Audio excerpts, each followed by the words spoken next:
त्यांनी त्याला व त्याच्या अपराध्यास एकाला त्याच्या उजवीकडे व एकाला डावीकडे असे वधस्तंभावर ठेवले.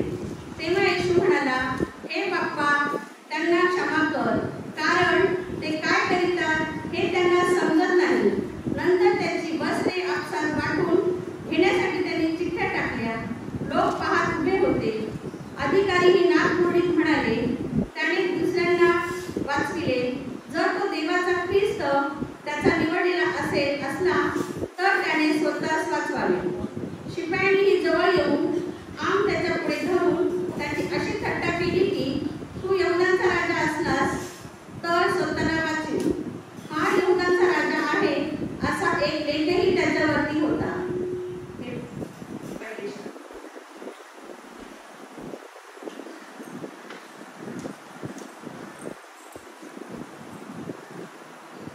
देवाच्या नावाला मान, महिमा आणि धन्यवाद असो. आपण प्रभू येशू ख्रिस्त या भूतलावर असताना त्याने आम्हासाठी जे दुःख सहन केलं त्याच्या पार्श्वभूमीकडे मी तुम्हाला नेत आहे. काही वर्षापूर्वी देवबापाने मनुष्याला आपल्या प्रतिरूपाचा, आपल्या सदृश्य असा बनविला आणि मग त्या मनुष्याला बनवण्यात अगोदर प्रभू येशू ख्रिस्ता आणि देवा आणि पवित्र आत्मा यांनी सर्व सृष्टीची निर्मिती केली. असं केलं नाही की मनुष्य पहिला बनवला आणि मग त्याला गरज लागेल तसा देवा बनवत गेला. मनुष्याची गरज काय आहे हे परमेश्वराने ताडलं होतं आणि म्हणून त्याने मनुष्याची गरज अगोदरच पूर्ण करून ठेवलेली होती. हे पशुपक्षी देखील एकमेकांशी संवाद घालत होते, ते त्यांच्या भाषेमध्ये होते. आणि मग जेव्हा आदाम आणि हवेला देवबापाने निर्माण केलं त्यावेळेला आदाम एकटाच होता पहिल्यांदा. आणि मग आदाम हा सर्व पशुपक्ष्यांच्या बरोबर फिरत असे, बोलण्याचा प्रयत्न करत असे, परंतु त्याचे विचार मात्र त्या प्राण्यांना कळत नव्हते. आणि जर कळत होते तर त्यांचे विचार आदामाला ते सांगू शकत नव्हते. ही मोठी अडचण झाली होती. आणि म्हणून देवबापाने मनुष्याची अडचण पाहिली आणि मग देवाने त्याला हवा दिली, स्त्री दिली आणि मग त्यांना आज्ञा केली, सगळ्या झाडांचं फळ खा, परंतु बरे आणि वाईट ज्ञान करून देणाऱ्या झाडाचं फळ खाऊ नका. परंतु आम्हाला सर्वांना स्टोरी माहिती आहे काय झालं पुढे. आणि मग सर्पाने हवेला बोलवलं आणि हवेने आदामाला फसवलं आणि मग या ठिकाणी देवाला फसवण्याचा प्रयत्न केला. परंतु देव हा देवच असतो, नाही का? आम्ही मनुष्य एकमेकाला फसवू शकतो परंतु देवाला फसवू शकत नाही. शिळोप्याच्या वाऱ्यासह देवा नेहमीसारखा आला आणि त्यांना आदाम दिसला नाही. त्याने हवेला हात मारले का? हवेला हात मारली, स्त्रीला हात मारली, याच्यावरती पण उद्देश तयार होईल, पण आजचा तो विषय नाही. त्याने आदामाला हात मारले, आदामा तू आहेस कुठे? आणि मग आदाम पुढे आला, झाडाच्या मागे लपला होता. त्याची बायको म्हटली असेल, वा पुढे तुम्ही पहिले. आणि मग आदामाला परमेश्वराने विचारलं काय झालं. आणि मग त्याने बोट केली स्त्रीकडे, तिला विचारलं काय बाई काय केलं तू हे? तिने मग सर्पाकडे बोट दाखवलं. सर्पाला कोणी इथं उरलंच नव्हतं बोट दाखवायला, कारण सगळ्या वाईट गोष्टीचा करता करविता तोच होता. आणि मग देवाने प्रत्येकाचा न्याय केला, प्रत्येकाला शिक्षा जाहीर केलेली आहे.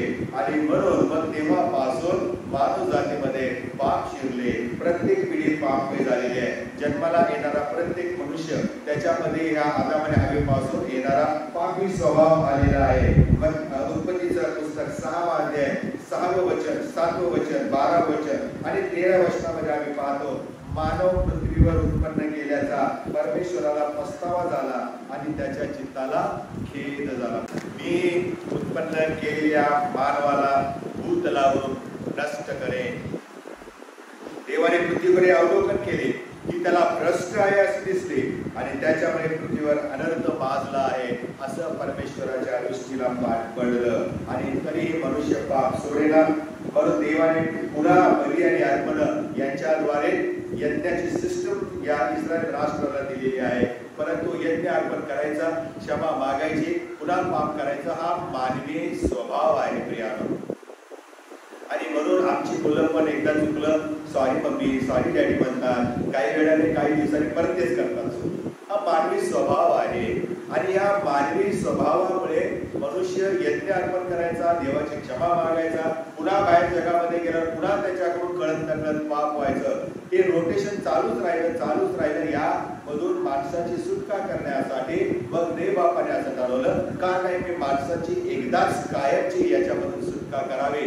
आणि मग त्याने एक योजना आखली आणि त्याने आपला पुत्र येशू याला पाठवलेला आहे. तो जगामध्ये आला, सुवार्तेची घोषणा करू लागला. आम्ही देवाच्या राज्यामध्ये कसं परत जाऊ शकतो, जे आमचं मूळ स्थान आहे. आदामाने हवा एदेन बागेमध्ये होती, देवाचा बाग असं म्हटलेलं आहे, रमणीय बाग असं म्हटलेलं आहे. आणि या सुंदर बागेला देवाच्या राज्याची उपमा आहे. पुन्हा त्या ठिकाणी जाण्यासाठी आम्हाला मज्जाव करण्यात आला होता. तर गरगर फिरणारी तलवार ठेवण्यात आलेली होती. देवदूतांचा कडेकोट बंदोबस्त होता. आम्ही मानवाने पाप केल्यामुळे, हे शरीर पापी झाल्यामुळे, या शरीराला पापाचा वास लागल्यामुळे आम्ही पुन्हा त्या पवित्र बागेत जाऊ नये, पवित्र ठिकाणी जाऊ नये, यासाठी देवाने प्रिकॉशन्स घेतलेले होते. आणि म्हणून मग येशूला मध्यस्थी करावी लागली. देव आणि मनुष्य यांच्यामध्ये येशू हा मध्यस्थ झालेला आहे असं संत पाऊल लिहितो.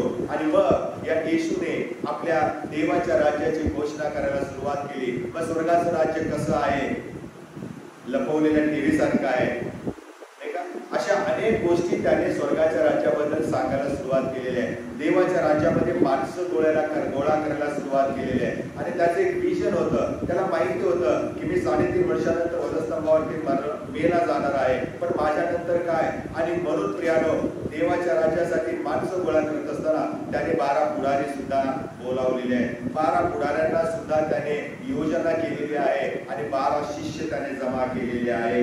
एक चुकला, परंतु त्याची जागा लगेच दुसऱ्यांच्या द्वारे करून काढण्यात आलेली आहे. अशा तऱ्हेने देवबापाने येशू ख्रिस्ताच्या द्वारे मनुष्यावरती प्रेम केलेलं आहे. आणि म्हणून ज्या ज्या वेळेला येशूला पिता दाखवा असं लोक म्हणाले, त्या प्रत्येक वेळेला देवबापाने येशूच्या द्वारे हे प्रगट केलं आम्हाला की तुम्हाला जर पिता पाहायचा आहे तर माझ्या पुत्राला पहा, माझ्या मुलाला पहा, येशूला पहा. येशूमध्ये मी माझे सर्व गुण, माझे सर्व कला, माझा सर्व स्वभाव टाकलेला आहे.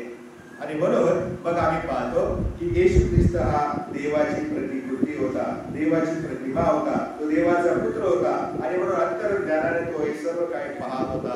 आणि म्हणून एकदा तो आपल्या शिष्यांना काय म्हणाला, लुकाचा सुसमाचार 22वा अध्याय आणि 15व्या वचनामध्ये असं लिहिलेलं आहे, मी दुःख भोगण्यापूर्वी हे बलाढ्याचे भोजन तुम्हाबरोबर करावयाची माझी फार उत्कट इच्छा होते. आणखी तो पुढे म्हणाला 21व्या वचनामध्ये, मला धरून देणाऱ्याचा हात मज बरोबर मेजावर आहे. तसंच गेतशेमनी बागेमध्ये ज्या वेळेला प्रभू येशू ख्रिस्त त्या ठिकाणी प्रार्थनेस गेला होता, तेव्हा तो देवाशी काय बोलला, हे बापा, तुझी इच्छा असली तर हा प्याला माझ्यापासून दूर कर, तरी माझ्या इच्छेप्रमाणे नाही तर तुझ्या इच्छेप्रमाणे हो. कारण येशूला पुढे येणारा प्रसंग असह्य झाला होता. तसा घाम प्यालो, पण तो घाम जो होता तो रक्ताच्या मोठमोठ्या थेंबासारखा, रक्त नव्हतं पडत, रक्ताच्या मोठ्या मोठ्या थेंबासारखा तो पडत होता. लुकाचा सुसमाचार 22वा अध्याय आणि 44व्या वचनामध्ये लिहिलेला आहे. पण अशा वेळेला आम्ही 43व्या वचनामध्ये वाचतो की आज देवबापाने येशू ख्रिस्तासाठी जो अस्वस्थ झाला होता, जो अशक्त झाला होता, तेव्हा दूत पाठवले आणि दूतांनी स्वर्गातून येऊन येशूला बळ दिले असं म्हटलेलं आहे. आम्ही जेव्हा अशक्त असतो, आम्ही जेव्हा घाबरतो, आम्ही जेव्हा भयभीत होतो, तेव्हा देव आमच्याकडे पाहत असतो आणि आमची भीतीने उडालेली गाळण जी आहे त्या परिस्थितीमध्ये तो आम्हाला काय करतो, धैर्य देत असतो. आणि म्हणून मग प्रियानो, आम्ही पुढे पाहतो, शेवटी यहूदाने आपला डाव साधला. बलाढ्यानुसार चालू आहे, लोक जमा झालेले आहेत आणि त्या यहूदामध्ये सैतान शिरला असं म्हटलेलं आहे. काल आम्ही याच्यावरती मनन केलेलं आहे. सैतान बाहेरून आत शिरतो, आपण आतमध्ये चांगले असतो, परंतु आमचे विचार भ्रष्ट करणारा सैतान असतो. आणि हा सैतान ज्या वेळेला यहूदाच्या आतमध्ये शिरला, त्यावेळेला तो झटकन तिथून निघाला, देवाच्या मंदिरातून तो बाहेर पडला आणि मुख्य याजकाकडे गेला. आणि त्या ठिकाणी त्याने त्यांना सांगितलं की ज्या येशूला तुम्ही शोधत आहात त्याला धरून देण्याची योजना आपण करूया. त्यांना पण आनंद झाला, अरे बापरे, याच्याच गटामधला एक माणूस आपल्या बाजूने आलेला आहे. आणि मग त्यांनी बोली चाली केलेली आहे आणि मग त्यांनी 30 रुपयाला पक्का सौदा केलेला आणि सौदा केला 30 रुपयाला सौदा ठरलेला आहे. फरोशी शास्त्री मुख्य आहे त्यांना आनंद वाटलेला आहे आणि मग हा यहूदा इस्करियोत शोधू लागला, संधी पाहू लागलेला आहे. आणि मग आम्ही काल पाहिलेलं आहे कशा प्रकारे देवापाने कोडवर्ड वापरले आणि मी कुठे जाणार आहे, कुठे वडिलांचं सण करायचं आहे, कुठे शेवटचं भोजन करायचं आहे, कुठे मेजाची स्थापना करायची आहे, हे कोणालाही न कळू देता येशू ख्रिस्ताने स्वतःचा अजेंडा स्वतःच तयार केला आणि माडीवरच्या खोलीमध्ये मार्गाच्या त्या घरामध्ये प्रभू येशू ख्रिस्ताने शेवटचं वलांडन भोजन केलेलं आहे. आणि त्याने प्रॉमिस केलं पुन्हा मी वैभवाने येईल तोपर्यंत हा द्राक्षारस मी चाखणार नाही. यहूदाने आपलं प्लॅनिंग सक्सेसफुल करण्यासाठी रात्रंदिवस प्रयत्न केला आणि ज्या वेळेला गेतशेमनी बागेमध्ये येशू ख्रिस्त एकटाच त्याच्या शिष्यांसमेत होता त्यावेळेला प्रियानो यांनी नाव साधला. त्याने रोमन सरकारशी हात मिळवणी केली आणि प्रियानो येशूचं चुंबन घेतलं आणि त्याला धरून दिलेला. त्या पिलाताकडून हेरोदाकडून पुन्हा पिलाताकडे असा येशूची चौकशी होऊ लागली. पिलाताला दोष सापडेना, हेरोदाला दोष सापडेना, मुख्य याजकाला दोष सापडेना, कैफाच्या वाड्यामध्ये रात्रभर त्याला ठेवला, काहीच सापडेना, दोषच सापडेना, काय दोष लावायचा येशूला. अशा कचाट्यामध्ये हे सगळे मुख्य अधिकारी सापडलेले आहेत. आणि त्यावेळेला यरुशलेम मध्ये मोठा जमा झालेला होता. यरुशलेमचे रहिवासीच काहीतरी 1 लाख होते आणि बाहेरून परदेशामधून आलेले जे लोक होते ते जवळपास 1.5 लाख लोक होते. असे 2.5 लाख लोकांचा जमाव यरुशलेम मध्ये होता. पण सगळे झोपले होते. फक्त कैफाच्या वाड्यामध्ये तो हेरोद, कैफा आणि येशू ख्रिस्त जागे होते. शिष्य पण पळून गेलेले होते. आजूबाजूच्या झाडी झुडपामध्ये ते लपून पाहत होते येशूचं काय करताय ते लोक, येशूचं काय करतात. आणि मग आम्ही पाहतो शास्त्रामध्ये आम्ही वाचतो प्रियानो पिलाताने येशूला बाहेर लोकांच्या पुढे आणले आणि येशू अपराधी नाही हे त्याने कबूल केलं, हे त्याने जाहीर केलेलं आहे. लोकांचं शुभवर्तमान 23व्या अध्याय 4व्या वचनामध्ये आहे. योहानाचं शुभवर्तमान 8व्या अध्याय 38व्या वचनामध्ये आहे. मुख्य याजक, त्याचे शिपाई, एवढे सगळे ओरडलेले याला वधस्तंभी खिळा,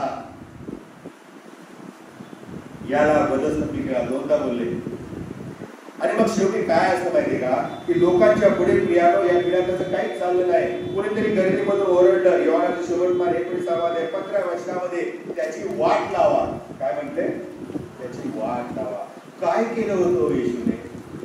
एवढं वाईट काय केलं होतं की त्याची वाट लावायला तयार झाली, की त्याला वधस्तंभी खिळून मारण्यासाठी यांनी मागे पुढे पाहिलं नाही? असं काय वाईट केलं होतं? सगळं त्याचं जीवन तर आपल्या पवित्र शास्त्रामध्ये उघड आहे.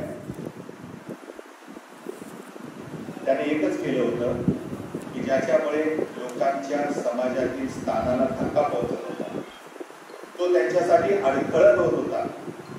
आणि म्हणून हे मुख्य याजक, शास्त्री आणि फरोशी जे होते त्यांना भीती वाटते. लोक त्याच्या मागे चालेल, आपल्याला कोणी विचारत नाहीये. एक काम करू, आपण त्याला संपूर्णच टाकूया. आणि मग या अधिकाऱ्याने माणसांच्या मध्ये तशा प्रकारे माणसं पेरली. पिलाताने पुन्हा त्या लोकांना सांगितलं येशू निरपराध आहे, मला त्याच्यात काही दिसत नाही. तरी देखील यहुदी पुन्हा म्हणाले शास्त्राप्रमाणे याने मेले पाहिजे, कारण त्याने स्वतःला देवाचा पुत्र म्हटलेला आहे. कारण आम्हाला ठाऊक आहे हा देवाचा पुत्र नाहीये, हा त्या गाईच्या गोठ्यामध्ये जन्मलेला आहे, हा मरियेच्या पोटी जन्मलेला आहे. हा कुठून देवपुत्र होणार? ब्लास्फेमी आहे,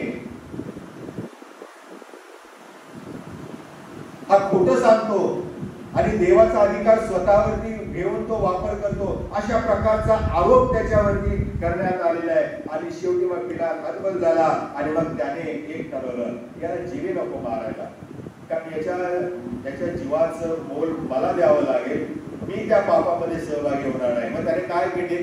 मधला मार्ग काढला. एक काम करूया, आपण त्याला फटके मारूया. काय करूया? त्याला फटके मारूया. आणि मग पिलाताने येशूला 39 फटक्यांची शिक्षा जाहीर केली. कारण का माहिती का? त्या फटक्यांच्या मध्ये अनेक गुन्हेगार, अनेक लोक मरून जात असत, आणि म्हणून प्रियानो त्या पिलाताने येशूला फटके मारण्याची शिक्षा केली आणि मग शिपायांनी काट्यांचा मुकुट त्याच्या गोपून त्याच्या मस्तकावर घातला, त्याला जांभळी वस्त्रे परिधान करायला लावले, त्याचे तंटा गेले आणि त्याला चपडाका मारला असं लिहिलेलं आहे. आता काय करावं, पिलाताला काहीच कळेना. तो पूर्ण गोंधळून गेलेला होता. बाहेर लोक ओरडत होते आणि आतमध्ये त्याच्या समोर एक निरपराध व्यक्ती उभा होता. येशू शांत होता, कारण त्याला माहिती होतं की त्याने काही केलं तरी जे प्रभूने ठरवलेलं आहे ते झाल्याशिवाय राहणार नाहीये, हे त्या पिलाताला समजत नाहीये. आणि म्हणून येशू शांत उभा होता. आणि मग त्याने येशूला प्रश्न केला, अरे बाबा तू कुठला आहेस? तुझ्या विरोधामध्ये एवढा सगळा जमाव ओरडत आहे, मला तुझ्यामध्ये काही दोष दिसत नाही. आणि त्या पिलाताने येशूला 3 वेळा निरपराध आहे असे जाहीर केलेले आहे. आणि मग बाहेर तो सारखा आत बाहेर करत होता. बाहेर येऊन लोकांच्याकडे पाहत होता. कोणीतरी म्हणत त्याला द्या सोडून, पण कोणी बोलायला तयार नव्हतं. पुन्हा तो आत जाय. शेवटी पिलात गब्बाता म्हणजे फरसबंदी म्हटलेल्या त्या न्यायासनावर बसला आणि म्हणाला, पहा तुमचा राजा. काय बोलला? पहा तुमचा राजा. योहानाचा सुवर्तमान 19:4 वचनामध्ये आहे. आणि मग त्यावेळेला मुख्य याजक लगेच ओरडले, कैसराच्या वाचून आम्हाला दुसरा कोणताही राजा नाही. आणि मग स्वतःच्या इच्छेच्या विरोधात स्वतःच्या अधिकाराचा गैरवापर करून पिलाताने येशूला वधस्तंभावर खेळण्याकरता लोकांच्या स्वाधीन केले. आणि अशा रीतीने प्रियानो त्या गब्बाता म्हटलेल्या ठिकाणापासून, फरसबंदी म्हटलेल्या ठिकाणापासून येशू ख्रिस्ताची मिरवणूक निघालेली आहे. ती कवटी म्हटलेल्या ठिकाणापर्यंत. त्या जागेला हिब्रू भाषेमध्ये गोलगोथा असं म्हटलेलं आहे. काय म्हटलेलं आहे? गोलगोथा म्हटलेलं आहे. आणि ती जागा फार महत्वाची आहे. मी मागे तुम्हाला बोलताना सांगितलेलं आहे, ज्या ठिकाणी प्रभू ख्रिस्ताला वधस्तंभावर खेळण्यात आले ती सर्व पृथ्वीचा केंद्रबिंदू आहे असं म्हटलं जातं. It is the centre place of the whole earth. त्याबरोबर मध्यावरती त्याचा वधस्तंभ उभा करण्यात आलेला होता. आणि याच ठिकाणी शास्त्राचा अभ्यास करणाऱ्यांचं, उत्खनन करणाऱ्यांचं म्हणणं असं आहे की आदामाची कबर पण त्याच ठिकाणी खाली होती आणि आहे असा त्यांचा विश्वास आहे. आणि त्याच ठिकाणी प्रियानो प्रभू ख्रिस्ताला वधस्तंभ देण्यात आलेला आहे. त्या जागेला कवटी म्हटलेलं आहे, कारण त्या जागेचा आकार मनुष्याच्या डोक्याच्या कवटीसारखा आहे. आम्ही जातो इस्रायलला तेव्हा ते आम्हाला दिसतं, परंतु आता हवामानाने ती कवटी पण आता ढासळायला लागलेली आहे. किती झाले? 2,000-2,2500 वर्ष होत आलेली आहे. आणि म्हणून त्या ठिकाणी कवटीसारख्या त्या जागी हाडे पसरलेली होती. त्या ठिकाणी अनेक गुन्हेगारांना मारण्यात आलेलं होतं. मेलेल्या गुन्हेगारांची हाडं होती, दुर्गंधी होती. आणि अशा वाईट ठिकाणी प्रियानो प्रभू ख्रिस्ताला आणलेला आहे. त्याचा तो वधस्तंभ खाली ठेवण्यात आलेला आहे. त्याच्यावरती त्याला निजवण्यात आलेला आहे. हातोडा घेण्यात आला आणि येशूला होणाऱ्या वेदना, येशूला होणाऱ्या यातना, येशूला जो त्रास होत आहे त्याचा विचार न करता रोमन सरकारची आज्ञा पाळण्यामध्ये हे शिपाई मग्न झालेले आहे. आणि मग एकाने हातोडा घेतला, येशूच्या पायामध्ये तो हातोड्याच्या द्वारे खिळा ठोकलेला आहे. त्याचे हात पसरवण्यात आले, त्याच्या हातांच्या मध्ये खिळे ठोकण्यात आलेले आहे. आणि मग तिसरा शिपाई आला चौथ्याला घेऊन आणि मग दोर लावला आणि तो वधस्तंभ काय केला? त्यांनी उभा केलेला आहे. उभा करून पुन्हा तो उचलून त्या खड्ड्यामध्ये ठेवत असताना विचार करायची गोष्ट आहे प्रियानो, त्या वधस्तंभावरती येशूच्या हातामध्ये खिळे ठोकलेले होते. ते किती हल्ले असतील आणि पटकन त्या येशूच्या शरीराचं वजन उभा क्रॉस केल्यानंतर किती झालं असेल. त्यामुळे खिळ्यांची जागा जी छोटी होती ती किती मोठी झाली असेल. जे लहान रक्तप्रवाह होतो किती मोठ्याने व्हायला सुरुवात झाला असेल. या सगळ्या गोष्टींचा आम्ही विचार करू शकतो प्रियानो. रक्ताच्या चिलकांड्या उडू लागलेल्या होत्या आणि उद्योगी शिपायांना काही सोय सुचत नव्हतं. त्यांना वाटतं येशू ओरडेल, येशू किंचाळेल, येशू शिव्या शाप देईल. आणि त्यांनी पाहिले येशूकडे तर येशू शांत होता. कारण त्यावेळेला गुन्हेगार असंच करत असत, शिव्या देत असत, शाप देत असत, ओरडत असत. कारण तो जीवाचा आकार जो असायचा, तो जो मृत्यू डोळ्यामध्ये आलेला असायचा, हे प्रियानो फार भयानक आहे प्रियानो. आणि अशा विचित्र परिस्थितीमध्ये किंचाळता येत नाही. काही गुन्हेगार वेडेपिसे होत असत प्रियानो, परंतु येशू मात्र शांत होता. कारण पुढची 7 वाक्य या जगाला, त्याच्या मंडळीला त्याला द्यायची होती. आणि म्हणून त्याने स्वतःला नियंत्रित केलेलं होतं. या सगळ्या वेदना तो सहन करत होता. आणि या सगळ्या सहन करत असताना आम्हाला पाहायला मिळतं त्याला दोषपत्र त्याच्या वधस्तंभावर लावण्यात आलेले आहे. 3 भाषेमध्ये आहे. रोमन भाषेत, ग्रीक भाषेमध्ये आणि इब्री भाषेमध्ये आहे. काय लिहिलेलं होतं त्या पत्रावर? यहुद्यांचा राजा नासोरी येशू. चार शब्द थट्टा केली होती त्यांनी रोमन सरकारने. तुमचा राजा आहे ना, हा पा तुमच्या राजाला आम्ही कसा खेळलेला आहे. आणि मग काही लोक म्हणाले, अरे हा जिवंत होता त्यावेळेला पुन्हा उठेन असा म्हटला होता, आणि आता हा बघूया खाली उतरतो का काय, स्वतःचा बचाव करू पाहतो काय. अशा प्रकारे लोक त्याची थट्टा करू लागलेले आहेत. काही लोक म्हणाले, बरं झालं आता हा एकदाचा खेळ वधस्तंभावर, आता हा सुटणार नाही. काही लोक हसू लागले, त्याची थट्टा करू लागले. काही लोक आक्रोश करत होते. स्त्रिया ज्या होत्या त्या येशूसाठी रडत होत्या. काही लोक पूर बळवत होते. ज्याला डोकं टेकायला जागा या पुतळ्यावर मिळाली नाही, त्याला डोकं टेकायला वधस्तंभ शेवटी मिळालेला आम्हाला या ठिकाणी पाहायला मिळतं प्रियानो. आणि मग काही लोक म्हणाले, स्वतःचं धारण कर. याचे काय म्हणाला, अरे मंदिर मोडून 3 दिवसात बांधणाऱ्या आता वधस्तंभावरून स्वतः तू काय कर, खाली ये. परंतु येशू त्या मंदिराबद्दल बोललाच नव्हता. 3 दिवसांनी स्वतःचे हे मंदिर तो पुन्हा जिवंत करणार आहे, पुन्हा तो उठणार आहे, त्याच्याविषयी तो बोललेला होता. परंतु मनुष्य मानवी बुद्धीने देवाच्या वचनाचा अभ्यास करण्याचा प्रयत्न करतो आणि त्यातला गहन अर्थ तो सापडत नाही. काही लोक म्हणाले, त्याने दुसऱ्याचे तारण केले, आता त्याने स्वतःचे तारण करावे. येहुद्यांना असं वाटलं काही क्षणासाठी उगाच वधस्तंभाची शिक्षा दिली, टाइम पास होतो याच्यामध्ये. काही काही गुन्हेगार 6-7 वाजेपर्यंत संध्याकाळी मदतच नसायचे. त्यापेक्षा दोनमारची शिक्षा बरी होती.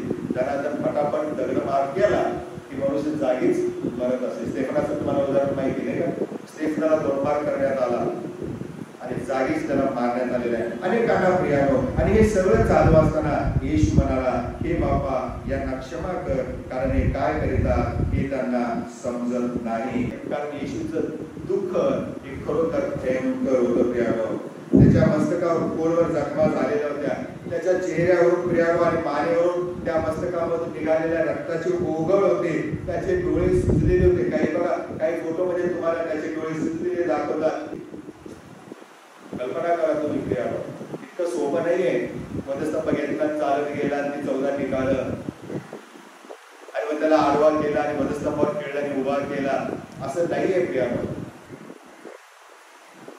आणि अशा क्रूर प्रकारे गुन्हेगाराला मारण्यासाठी प्रियानो शिक्षा तयार केल्या जात असत. त्याचे येशूचे ओठ फाटलेले होते, त्या ओठांमधून सुद्धा रक्त वाहत होतं आणि येशूला ओळखणं अक्षरशः कठीण झालेलं होतं प्रियानो, कठीण झालेलं होतं.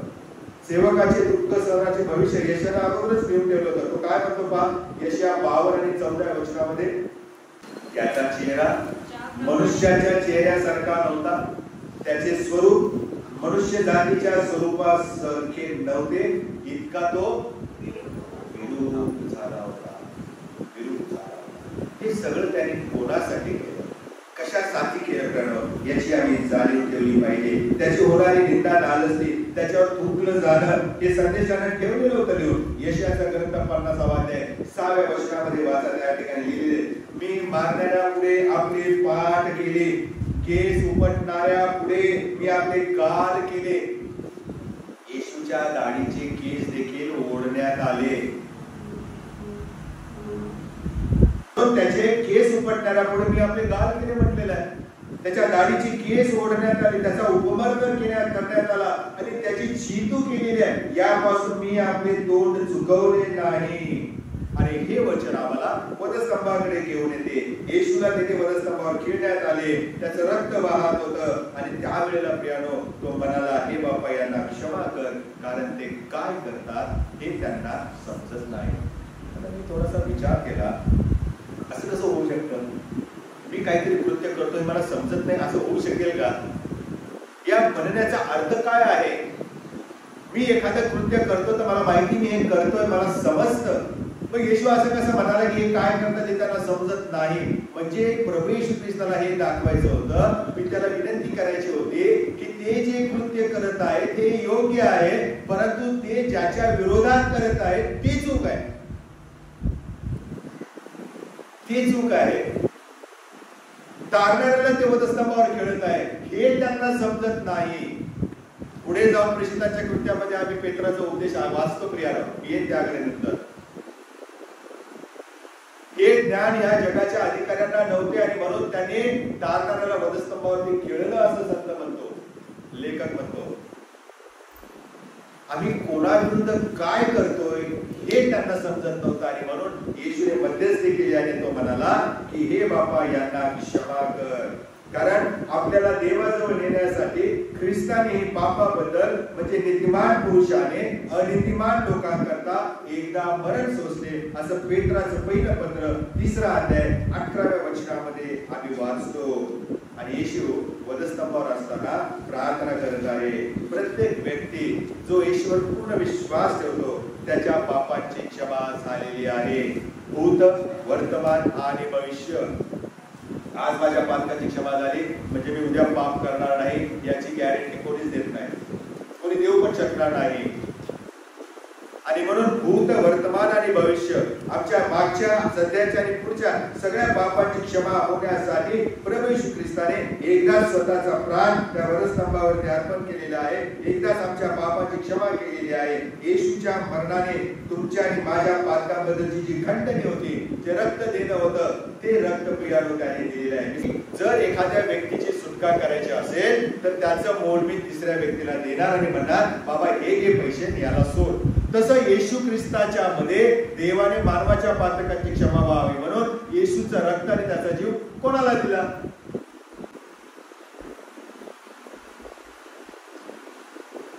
पण शास्त्र सांगतं की येशूला आमच्यासाठी मध्यस्थी केली आणि आपला प्राण अर्पण केलेला आहे. सैतान एवढा मोठा होता का की देवाला सुद्धा त्याच्या लेवलला येऊन दर बाबा माझा मुलगा, दर माझ्या मुलाचं रक्त, दर माझ्या मुलाचा देह आणि मग त्याला सोड, मानवांना सोड. सैतान एवढा मोठा नाही का झाला? देवापेक्षा तो श्रेष्ठ नाहीये. आणि म्हणून मानवाच्या पातकांची क्षमा व्हावी म्हणून रक्त विमोचन केल्याशिवाय पापाची क्षमा नाही, देवाचं वचन आहे. आणि म्हणून देवाने स्वतः ही खंडणी घेतलेली आहे आणि त्या रक्ताच्या द्वारे आमच्या सर्व पातकांची सैतानाने क्षमा नाही केली. कोणी केली? देवाने केली. हालेलुया, देवाने. आणि म्हणून ही जी खंडणी दिली म्हटलेली आहे ना, ही तिसऱ्या व्यक्तीला दिलेली आहे, देवाने स्वतःकडे घेतलेली आहे आणि मानवाच्या पातकांची क्षमा केली. नाही तर सैतान मोठा झाला असता, तो श्रेष्ठ झाला असता देवापेक्षा. मला येशूचं रक्त मिळाले, मला ज्याला पाहिजे त्याला मी क्षमा करेन, असं नाही. आणि म्हणून प्रियानो, प्रभू येशू ख्रिस्त या ठिकाणी आम्ही पाहतो की शास्त्राप्रमाणे करिंथकरांचं पहिलं पत्र 15वा अध्याय 3ऱ्या वचनामध्ये ख्रिस्त तुमच्या आमच्या पापाबद्दल मरण पावलेला आहे, आमच्यासाठी त्याने वधस्तंभावरती मध्यस्थी केली. पुढे असं आहे की येशूने प्रार्थना केली तरी, पण ज्यांनी येशूला तारणार म्हणून स्वीकारला ना त्याचं तारण झालं, पण ज्याने स्वीकारलं नाही ना त्यांच्यासाठी प्रार्थना क्षमा मागून देखील त्यांना क्षमा मिळालीच नाही, त्यांचा नाश झाला. तुम्ही आणि मी कुठल्या कॅटेगरीमध्ये? देवाचं वचन ऐकून त्याप्रमाणे राहून क्षमा पावलेले आहोत की देवाचं वचन ऐकून त्याच्या विरोधात वागून क्षमा न पावलेले आहोत? याचा आपण आज विचार करू. आपण प्रार्थना करू.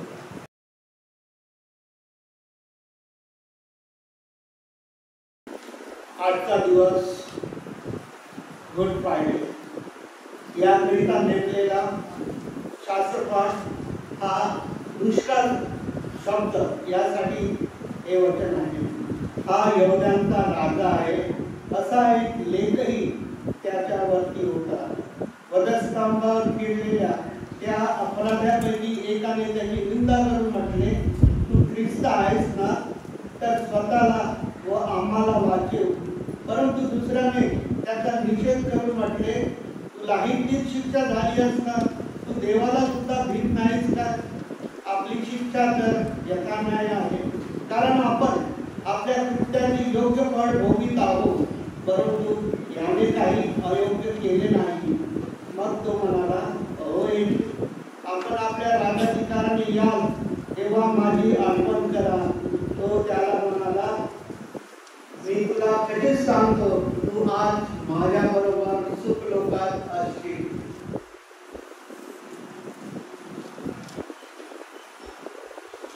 देवाच्या नावाला मान महिमा आणि धन्यवाद देऊ. गेले काही महिने मी अनाउन्समेंट करत होतो.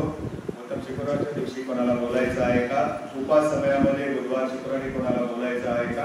आणि ज्यांनी माझ्याशी संपर्क साधला त्यापैकी काही भक्ती आज आपल्यामध्ये उपस्थित आहेत. आपल्या चर्चचे सभासद स्नेहलता गायकवाड आहेत. यांनी MDU साठी प्रवेश घेतला होता, परंतु तब्येतीमुळे त्यांनी ते कंटिन्यूशन पुढे केलं नाही. परंतु देवाच्या वचनाची सेवा करावी ही त्यांची इच्छा होती आणि म्हणून त्यांना मी म्हणालो की तुम्ही उपवास समयामध्ये शुक्रवारच्या वेळेला एकदा बोला, म्हणजे आम्हालाही समजेल की तुम्ही कसे बोलू शकता, प्रभूच्या वचनाची घोषणा कसे करू शकता. ट्रायल घेतली आणि आज मला आनंद आहे की आज त्यांनी जगत तयारी केलेली आहे. त्याच्या नोट्स त्यांनी मला पाठवल्या. बाळासाहेब वाचा, काय राहिले का, काय ऍड करायचं आहे का, ही सगळी एक्सरसाइज आमच्या फोनवरून सगळ्यांच्या बरोबर चाललेली होती आणि मला आनंद वाटला. आता मगाशी पण त्या भेटल्या बाळासाहेब बरोबर आहे ना, सगळं म्हटलं डोंट वरी, देवा तुझ्या सोबत आहे, विश्वासू राहा आणि जो मानना दिलेला आहे तो मानना तू आज विदित कर. आणि म्हणून मी यावेळेला स्नेहलताला पुढे बोलावतो. देवाच्या वचनातून तिने देवाचं वचन आमच्याकडे मानना करू. धन्यवाद येशू, धन्यवाद धन्यवाद धन्यवाद प्रभू. आज उत्तम शुक्रवारच्या दिवशी आम्ही देवाचे वचन ऐकण्यासाठी या पवित्र मंदिरात एकत्र आलो आहोत. हे प्रभू देवा, क्रूसावरील दुसऱ्या शब्दाची सेवा करत असताना मला लागणारे सामर्थ्य तू होईल. ओठ माझे आहे, परंतु ओठातून निघणारे शब्द मात्र तुझे आहेत. क्रूसावरील प्रत्येक शब्दाचे गांभीर्य आम्हाला समजू दे. देवाची उपस्थिती आज येथे आहे असा माझा पूर्ण विश्वास आहे. येथे असणाऱ्या प्रत्येक व्यक्तीला तू पवित्र आत्म्याने भर देवा. हे पवित्र मंदिर तुझ्या सामर्थ्याने भरून टाक असे तू केलेस म्हणून मी तुझे उपकार मागते प्रभू. ही लहानशी प्रार्थना धन्य तारणारा माझा प्रभू येशू ख्रिस्त ज्याच्या नावात मागते म्हणून तू ऐक द्या. आमीन.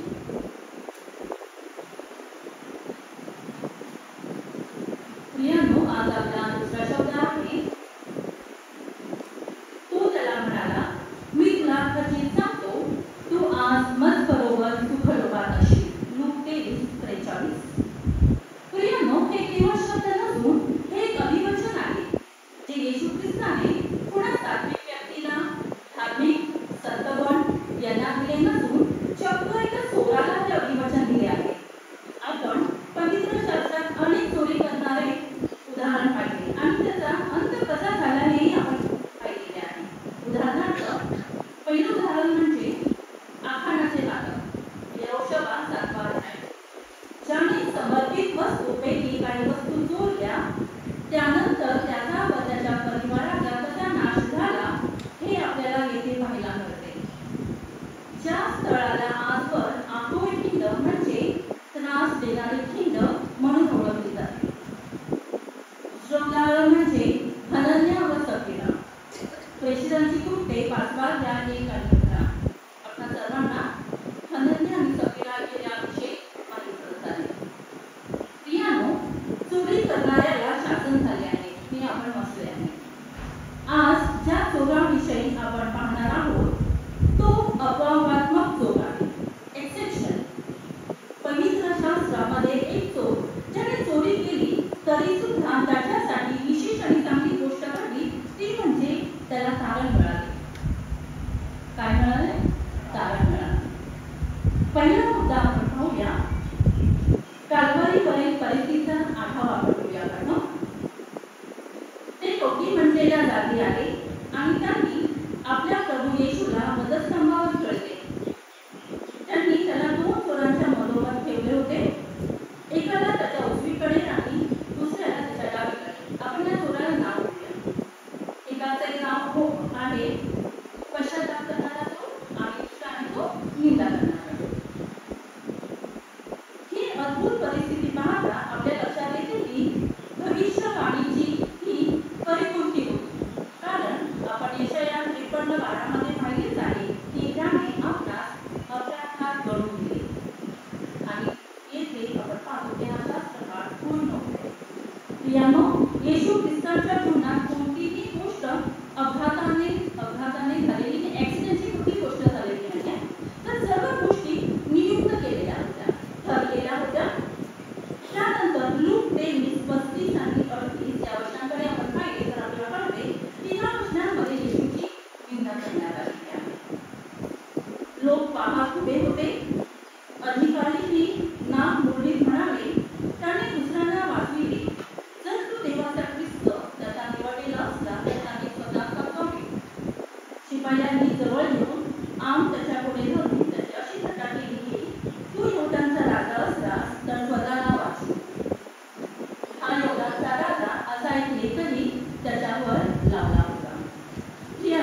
त्या अपराधांपैकी एकाने येशूची निंदा करून म्हटले, तू ख्रिस्त आहेस ना, तर स्वतःला आम्हाला वाचव. प्रियांनो, वधस्तंभावर असणारे हे दोन्ही लोक येशूला ओळखले नव्हते. येशू त्यांच्यासाठी अनोळखी असा होता. तेथे उपस्थित लोकांची निंदा ऐकून त्या चोरानेही येशूची निंदा केली. मानवी स्वभाव कठीण आहे. काही क्षणातच त्या चोराला मृत्यूदंड होणार होता, तरी सुद्धा तो येशूची निंदा करण्यास अजिबात घाबरला नाही, कारण त्याला निंदा करण्याची सवय होती.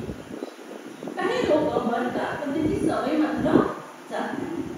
मला असे वाटते की त्या चोराने निंदा करण्याऐवजी आपले आत्मपरीक्षण केले असते तर ते बरे झाले असते.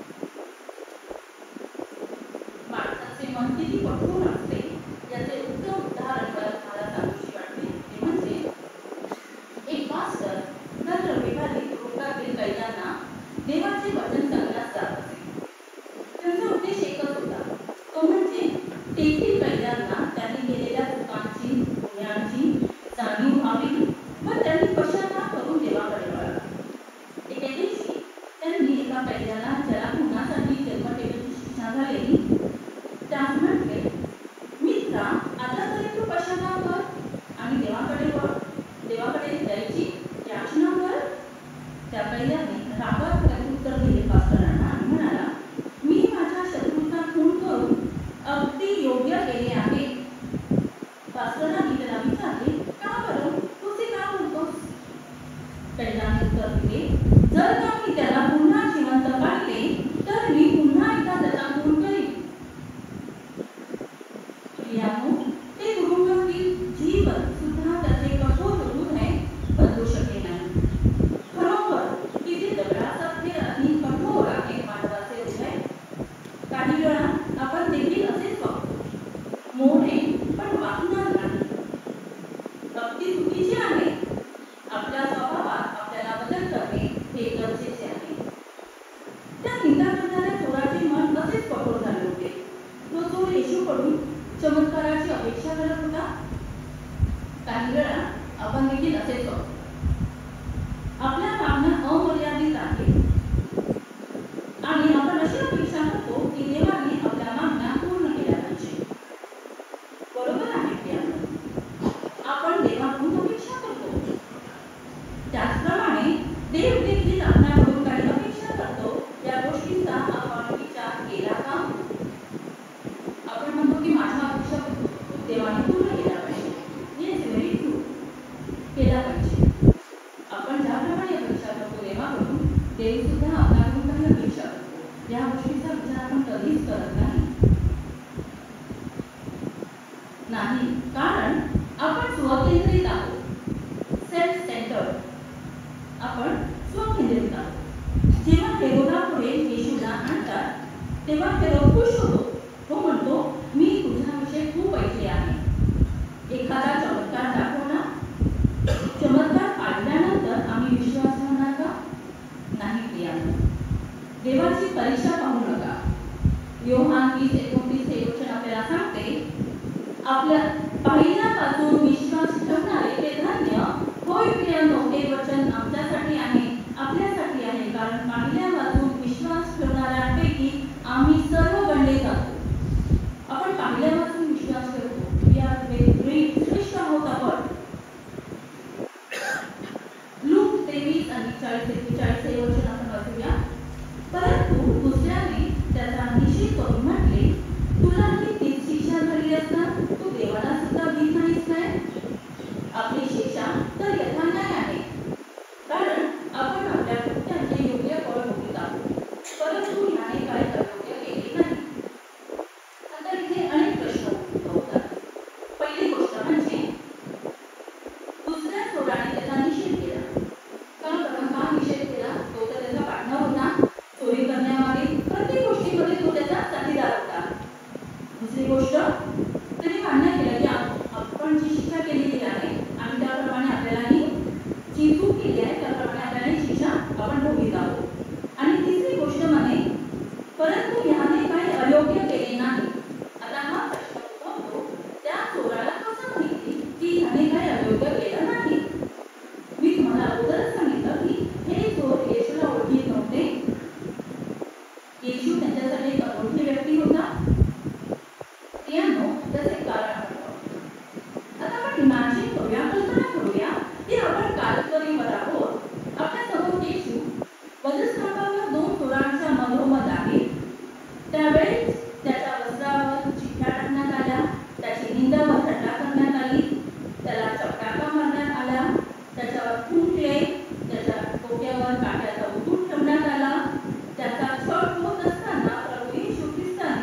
असं नाही की दोन्ही चोर त्याच्या बाजूलाच होते, इक्वल डिस्टन्सवर होते. जी काही प्रार्थना केली ती प्रार्थना दोन्ही चोरांनी ऐकली. हे बाबा, त्यांना क्षमा कर, कारण ते काय करतात हे त्यांना समजत नाही. देवाचा पवित्र आत्मा त्या प्रार्थनेद्वारे त्या चोरांच्या हृदयात शिरला. येशूने जेव्हा प्रार्थना केली तेव्हा क्रूसावर असणाऱ्या त्या पश्चातापी चोराने येशूकडे पाहिले. कारण ते आश्चर्यचकित होते, हे लोक त्याचा छळ करत आहे आणि हा माणूस जो आहे तो त्या लोकांसाठी प्रार्थना करत आहे. व्हेरी स्ट्रेंज होतं त्या चोरासाठी. हे खूप आश्चर्यजनक होतं. तेव्हा त्या चोराला येशू ख्रिस्ताच्या चेहऱ्यावर एक दैवी शांती दिसली. येशूने देवाला हे बाबा असे म्हणून संबोधित केले. त्याने देवाला काय म्हणून संबोधित केलं? हे बाबा. आणि त्याला छळणाऱ्या लोकांसाठी त्याची याचना केली. आणि ही प्रार्थना लक्षात घ्या, ही प्रार्थना दोन्ही चोरांनी केली. रिॲक्ट कोणी केलं? एकाच चोरांनी केली. त्याची याचना केली. ही गोष्ट त्या चोरांसाठी आश्चर्यजनक. माझ्या मते त्या चोराच्या मनात असा विचार आला असावा की येथे असा एक जण आहे की जो क्षमा करू शकतो आणि इतरांना क्षमा मिळावी म्हणून प्रार्थना करू शकतो. प्रियांनो, तेथे लोक समुदाय येशूची थट्टा करीत असताना ते दोन्हीही चोर ऐकत होते. दोन्ही चोर ऐकत होते काय चाललंय, काय म्हणतात याला, आणि त्या अशा प्रकारे त्याची थट्टा मांडली आहे. जी थट्टा येशूची क्रूसावर केली गेली ती एक शुभवार्ता होती त्या चोरांसाठी. येशूची शुभवार्ता त्या चोराने ऐकली होती. ते येशूला ओळखत नव्हते, पण जे काही तिथे निंदेच्या स्वरूपात झालं ती त्या दोन्ही चोरांसाठी शुभवार्ता. त्या चोरांसाठी क्रूसावर लिहिलेला लेख त्या चोराने वाचला होता. यहुदांचा राजा नासोरी येशू. शिष्यांनी व अधिकाऱ्यांनी प्रभू येशूची थट्टा केली, परंतु त्यांच्या थट्टेचा देवाने एक ठरवलेल्या आत्म्याला जिंकण्यासाठी उपयोग करून घेतला. किती अद्भुत आहे ना? प्रियांनो, त्याच घटनेत त्या चोराचे खरे परिवर्तन झाले. कारण त्या चोराने निंदा करणाऱ्या चोराचा निषेध करून म्हटले, तुला तीच शिक्षा झाली असता तू देवाला सुद्धा भीत नाहीस काय? आपली शिक्षा तर न्याय आहे, कारण आपण आपल्या कृत्याचे योग्य फळ भोगीत आहोत, परंतु ह्याने काही अयोग्य केले नाही. यामुळे तुम्हाला अगोदरच हा प्रश्न विचारला, हा चोर येशू ख्रिस्तावरती नव्हता, मग त्याला कसं माहिती की याने काही अयोग्य केलं नाही? कारण त्याच्यामध्ये परिवर्तन झालं होतं आणि त्याला ते दैवी अर्थाने समजलं की नाही, हा निर्दोष आहे, आपण जी शिक्षा भोगत आहोत ती योग्य आहे. त्यालाच म्हणतात परिवर्तन. एखादी व्यक्ती जेव्हा येशू ख्रिस्तावर विश्वास ठेवते तेव्हा तिचे परिवर्तन होते. तो एक अद्भुत अनुभव असतो. जेव्हा माणसाचा परिवर्तन होतो तेव्हा 4 गोष्टी त्यात बदलतो. पहिला म्हणजे आध्यात्मिक दृष्टीने मरण पावलेला पापी माणूस सार्वकालिक जीवनासाठी गुंतवणूक होतो. दुसरा, त्याला अंधकारातून प्रकाशात आणले जाते. आणि तिसरा, तो नवीन जन्माचा अनुभव घेतो. आणि चौथा, त्याला अंतर्यामी दैवी स्वभाव प्राप्त होतो. आणि ह्या 4 गोष्टी चेंजेस आपण त्या पश्चातापी चोरामध्ये पाहतो. जेवढ्या आयुष्य तो जगला क्रूसावर येण्याचा पर्यंत, तेव्हा त्याला देवाची आठवण नाही आली का? क्रूसावर आल्यानंतर त्याला समजलं की आपण जी काही चूक केलेली आहे आणि त्याची योग्य शिक्षा पण होत आहोत, पण याने काही चुकीचे केलेले नाही. त्यांनीच परिवर्तन त्या घटनाने, म्हणून त्याने त्या चोराला निषेध केला. ऍक्च्युली निषेध करायला नाही पाहिजे, बिकॉज ही होता पार्टनर, तो त्याचा सहकारी होता. प्रत्येक चोरीमध्ये, गुन्ह्यामध्ये त्याने निषेध केला आणि हे कबूल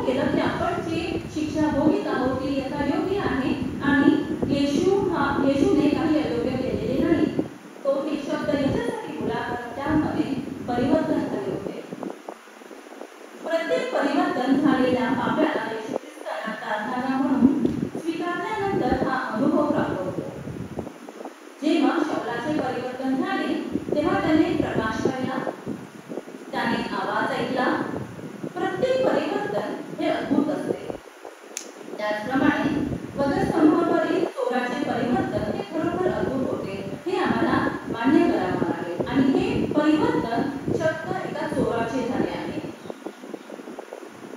लूक 23:42 या वचनामध्ये आपण पाहतो, मग तो म्हणाला, अहो येशू, आपण आपल्या राज्याधिकाराने या, तेव्हा माझी आठवण करा. प्रियांनो, या चोराने येशू ख्रिस्ताकडे विनंती केली आणि या विनंतीद्वारे येशू ख्रिस्ताच्या येण्याची त्यांनी घोषणा केली. इथे त्याने डिक्लेअर केले की येशू पुन्हा येणार आहे, मरणानंतर जीवन आहे, हेही त्याने त्या वधस्तंभावर कबूल केले. प्रियांनो, आपले जीवन या जगात संपत नाही.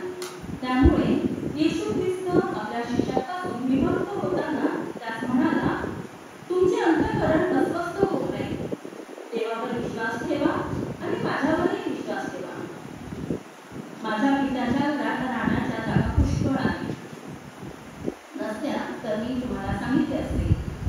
मी तुम्हासाठी जागा तयार कराव्यास जातो आणि मी जाऊन तुम्हासाठी जागा तयार केली, म्हणजे पुन्हा येऊन तुम्हाला आपल्या जवळ येईन, यासाठी की जेथे मी आहे तेथे तुम्हीही असावे.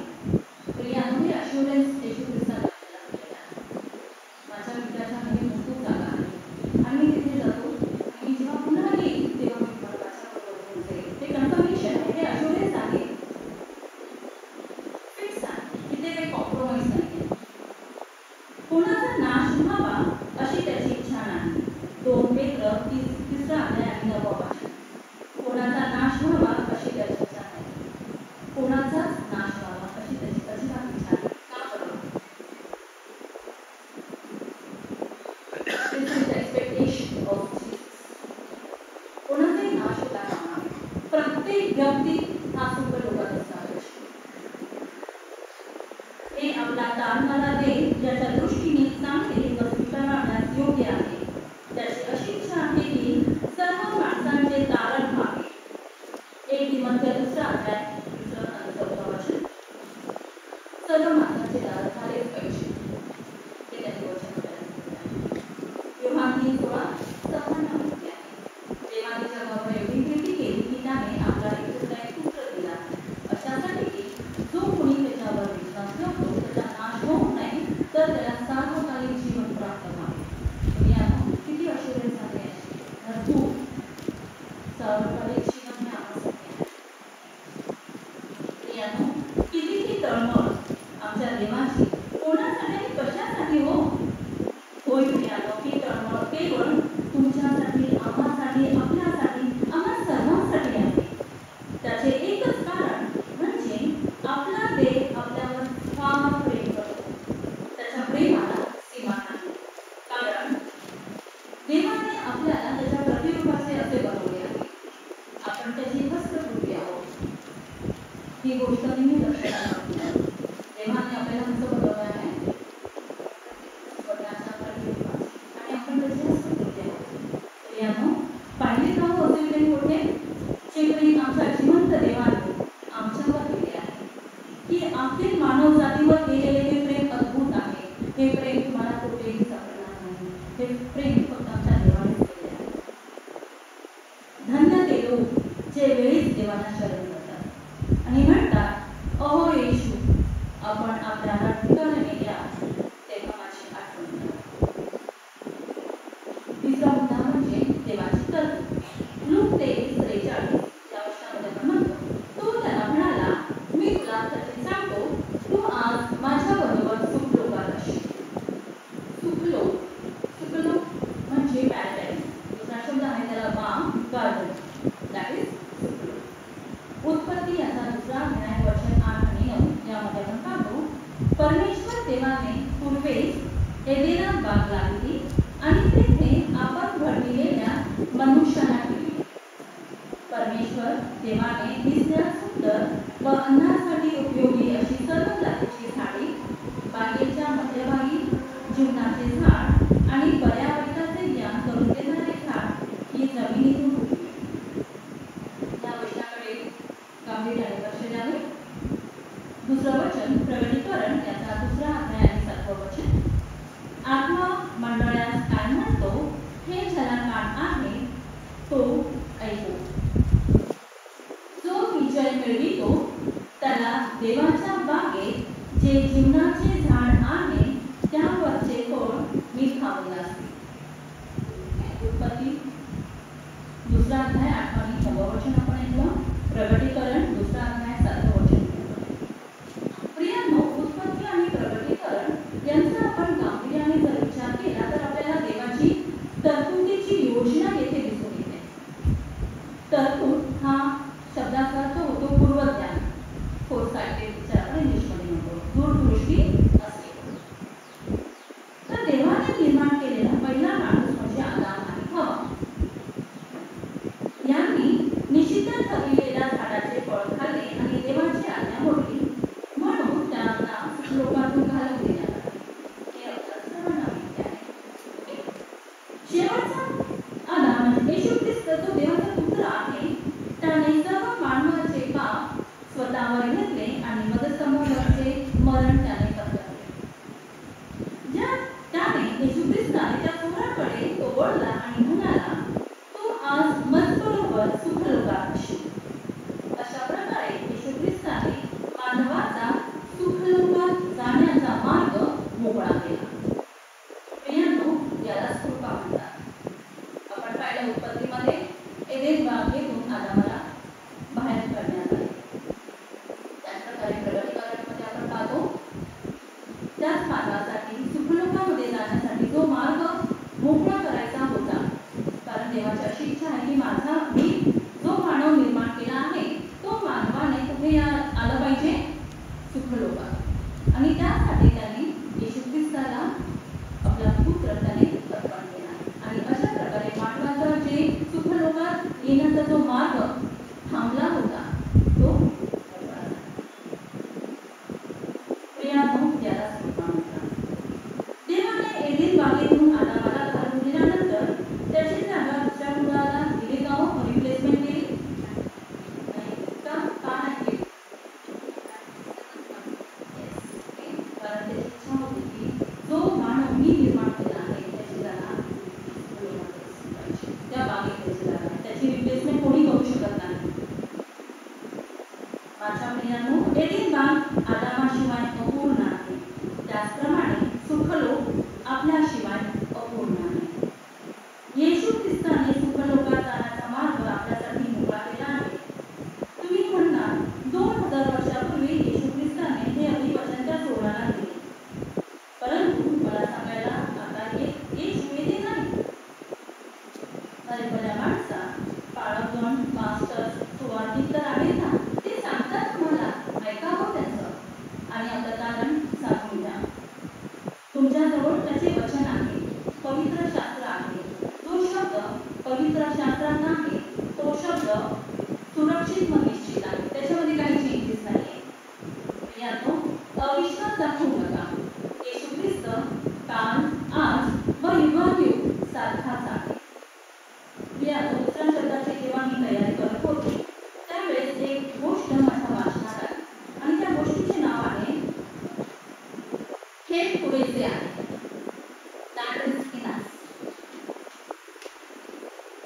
एक आजारी माणूस डॉक्टरांकडे जातो.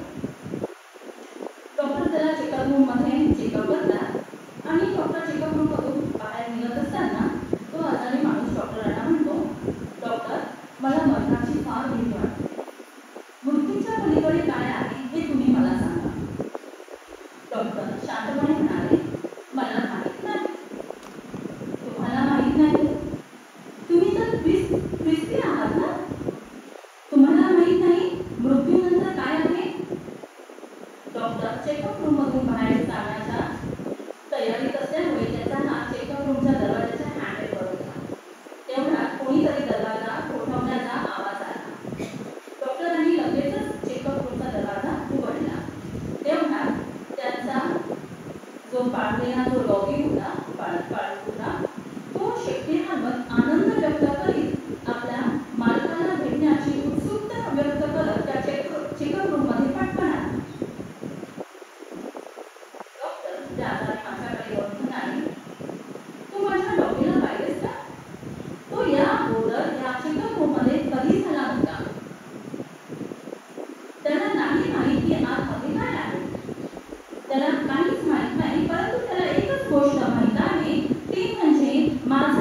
प्रियांनो, तारणाबद्दल बोलायचे झाले तर तारण हे पूर्णपणे तुटलेलेच होते. ते खात्रीचे व निश्चित आहे, तसेच ते वैयक्तिक आहे. ते वैयक्तिक आहे. या गोष्टीकडे सर्वांनी लक्ष दिलं पाहिजे. तारण हे वैयक्तिक आहे. तुम्ही म्हणतात माझे पप्पा खूप धार्मिक आहे, माझी मम्मी धार्मिक आहे, मग मला तर तारण नाही. ते जॉईंट अकाउंट नाही आहे. ओके, इथे काय इंडिव्हिज्युअल वैयक्तिक तारण. प्रत्येक व्यक्तीला, फॅमिलीच्या प्रत्येक व्यक्तीला हे वैयक्तिक तारण मिळवणे गरजेचे आहे. तारण याचा अर्थ म्हणजे ख्रिस्ताशी नातेसंबंध जोडणे. प्रभू येशू ख्रिस्त त्या चोराशी त्याच्या पापदोषात समरूप झाला आणि तो दुसरा चोर ख्रिस्ताबरोबर त्याच्या तारणात समरूप झाला होता. हेच काय तो वधस्तंभ आपल्याला आज सांगत आहे. कारण हे येशू ख्रिस्तामध्येच केंद्रित झालेले आहे. होय प्रियानो, येशू शिवाय तारण नाही, ही गोष्ट आपण लक्षात घेतली पाहिजे. येशू शिवाय तारण नाही. तुम्ही म्हणताल आम्ही शॉर्टकटद्वारे किंवा हॉटलाईनद्वारे पिटाद्वारे डायरेक्ट एंट्री किंवा दुसरा मार्ग आम्ही एक्सेप्ट करून डायरेक्ट स्वतःच नाही. It is impossible. आम्ही VIP पासेसचा वापर करू. युरोपमधल्या हिस्ट्री जर आपण पाहिलं तर तुम्हाला माहित असेल की ते पासेस त्यांचे प्रिस्ट असायचे. त्यांनी असं सांगितलेलं लोकांनी जर तुम्ही पासेस घेतले इंडिया दिला की तुम्हाला डायरेक्ट स्वर्गात तुमचे सर्व पाप धुतले जातील. शक्य नाही. तारणाचा एकमेव मार्ग येशू ख्रिस्त आहे. योहान 14:6 या वचनामध्ये येशू म्हटला, मार्ग, सत्य व जीवन मीच आहे. माझ्याद्वारे आल्या बाजू पित्याकडे कोणी येत नाही. प्रियांनो, सावध असा, तुमची दिशाभूल होता कामा नये. मला तुम्हाला आज एक प्रश्न विचारायचा वाटतो. तो म्हणजे आम्ही येशू ख्रिस्ताला किती वर्षापासून ओळखतो? चला आपण गृहीत धरू, आज जेवढे माझे वय आहे तेवढ्या वर्षापासून मी ख्रिस्ताला ओळखते किंवा ओळखतो. काही लोकांसाठी हा प्रश्न चुकीचाही असू शकतो, कारण ते म्हणतील माझा जन्म ख्रिस्ती कुटुंबात झाला आहे, 10 आज्ञा माझा तोंडपाठ आहे, संडे स्कूलमध्ये मी गेलो आहे, माझा बाप्तिस्मा झाला आहे, दोटीकरण झाले आहे, दर रविवारी मी चर्चला जातो. होय प्रियानो, अगदी बरोबर आहे. मग आम्ही स्वतःला प्रश्न विचारू, माझे तारण झाले आहे का? हो, आपणास उत्तर मिळेल. प्रियानो, वधस्तंभावरील दोन्ही चोर येशूला ओळखीत नव्हते. येशू ख्रिस्त त्या चोरांसाठी एक अनोळखी व्यक्ती होता. जी काही येशूविषयी माहिती मिळाली ती फार थोडी होती आणि त्यातच त्या दुसऱ्या चोराने येशूवर विश्वास ठेवला. त्याच्या पापांची क्षमा झाली, त्याला स्वर्गात जाण्याचा अधिकार मिळाला, त्याला ख्रिस्त मिळाला. प्रियानो, आम्ही कुठे आहोत? असा प्रश्न आम्ही स्वतःला विचारायचा. आम्ही कुठे आहोत? आज आम्हाला तारणाची संधी असतानाही आम्ही ती मिळवू शकत नाही, ही एक शोकांतिका आहे. प्रियानो, आजचा हा तारणाचा क्षण गमावू नका. तारण साधून घ्या. आज येथे उपस्थित असणाऱ्या प्रत्येक व्यक्तीला तारण मिळणार आहे. आपण येशूच्या चरणाशी जाऊन आणि त्याला विनंती करू, अहो येशू, आपण आपल्या राजधिकाराने याल तेव्हा माझी आठवण करा आणि मला विश्वास आहे की माझा जिवंत देव माझी वाणी ऐकतो, तो मला प्रत्युत्तर देईल. मी तुला खचित सांगतो, तू आज मज बरोबर सुखलोकात असशील. प्रियानो, या वचनाची तयारी करीत असताना एक गीत माझ्या लक्षात आले आणि त्याच्या 2 ओळी मी तुम्हाला वाचून दाखवते. तो खांबी मरणारा चोर त्यामुळे हर्षला, तेनेची माझा दोष होत पुसेल सरगळा. होय प्रियानो, त्या खांबावर मरणारा चोर ज्याप्रमाणे हर्षित झाला, आनंदित झाला, कारण ख्रिस्ताने त्याच्या